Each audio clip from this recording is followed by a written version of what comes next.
Good evening, beautiful people. We are here with Condensed Chaos by Phil Hines. This is part 10. Get them cauldrons bubbling. Get that iron newt out. Decline that crusty doll, but take that froget. You know what I'm saying? Let's go. Thus, on various levels, we ascribe meaning, intentionality, and purposiveness to ourselves, and forget about the other, be it other people or other species. Where is this relevant to magic? Like many other basic patterns within our consensual reality, the consequences of the self-other distinction are rarely questioned. However, the chaos magic perspective demands that the magician be capable of looking behind the facade of paramount reality for the underlying complexities and patterns. Chaos places an emphasis upon attention to detail, to being weary of the tendency to become uncritical of that which seems on the surface to be self-evident. On the more practical level of sorcery, the use of enchantments to actualize desire, it is all too easy to view a situation in terms of our own viewpoint being the most important, or that our perspective of an event is the only one that counts. The ego magic techniques of chaos magic allow you to shift perspectives and look at a situation from another person's viewpoint. The relativistic perspective of chaos magic emphasizes that situations and events are rarely as clear-cut as we would like them to be. There is also the question of how the self is regarded. Although science has more or less driven out the religious concept of an immortal soul, it still tends to make a distinction between inner and outer experience by upholding the mind-body divide, the ghost in the machine. Magical theories which, like scientific theories, were codified and generalized in the 19th century, tend to reinforce this division to various degrees. In contrast, chaos supports the view that the mind arises from the body. On the surface, this appears to be a reductionist argument, which is a criticism which has been leveled at chaos magic on more than one occasion. However, there is more to the concept than divesting ourselves of essentialist qualities. Many magicians use the term body-mind to signify that mind and body should be considered a unified whole. If this can be accepted, then the whole subjective-objective distinction is called into question.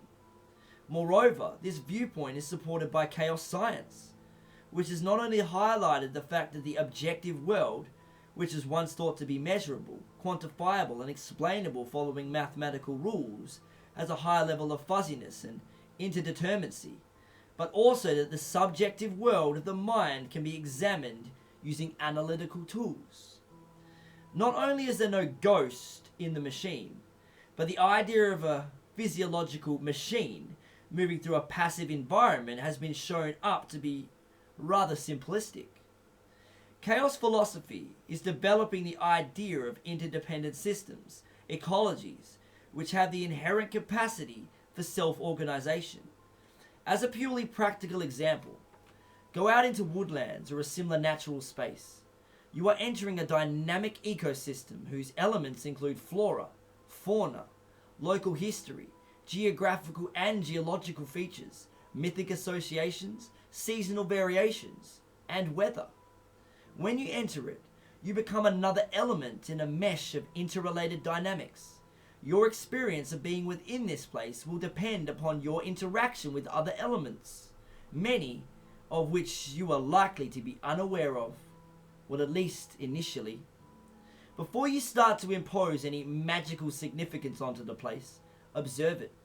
Be aware of your own relationship with it, and you might be surprised. This illustrates another basic point about the self-other dynamic, that we can often be too eager when it comes to attributing meaning and interpretations onto a situation, and not allowing for other meanings to make themselves known. Rather than upholding differences between self and other, chaos magic supports a celebration of diversity and difference. If nothing is true, everything is permitted, then there is no purpose or grand cosmic scheme to life beyond what we choose to impose or believe. To some, this is cynicism. For the chaos magician, it is a breath of dizzying freedom. Achievable reality. Magic is a set of techniques and approaches which can be used to extend the limits of achievable reality. Our sense of achievable reality is the limitations which we believe bind us into a narrow range of actions and successes, what we believe to be possible for us at any one time. In this context, the purpose of magic is to simultaneously explore those boundaries and attempt to push them back, to widen the sphere of possible action. Doubt and cynicism are dominant social attitudes in this last decade of the 20th century. One of the first barriers that you will encounter is the doubt over whether magic can possibly work in the first place. Like sex, magic needs to be experienced directly before it can be fully understood. A single act by which you demonstrate that magic works to yourself is worth 1,000 books on so-called occult theory. Much of what passes for magical theory is a hodgepodge of borrowed concepts, ranging from maps of the inner planes derived from theosophy to popular psychology and alternative physics. For the chaos approach, the question of how much of it is true is irrelevant, since it is the adoption of a belief which makes it viable, rather than its coherence. Alright, we're going to stop there, and we will be back tomorrow with more Condensed Chaos. Hope you enjoyed that. Have a good night.